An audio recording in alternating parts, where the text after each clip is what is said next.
problema yan ng independent cinema kasi sometimes or most of the time wala tayong budget. Truth. Ano sa tingin nyo yung pinakamalaking limitation ng independent cinemas versus mainstream movies? Ako, I think the budget really is a factor, a big factor why nalalagay tayo sa hindi masyadong magandang working conditions, situations.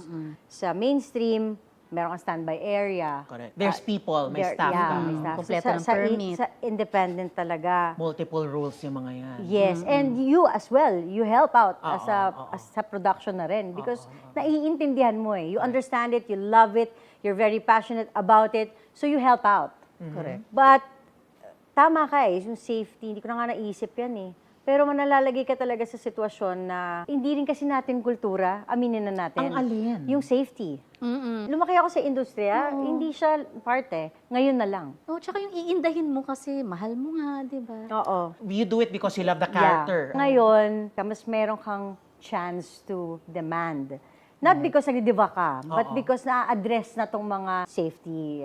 Ganito, meron kang EGL, meron tayong Eddie Garcia Law. Yes. Nagpapasalamat tayo dyan Of kasi course. salamat kay Tito Eddie at unfortunate dun sa Yeah. nangyari sa kanya but maraming magandang nagbunga doon.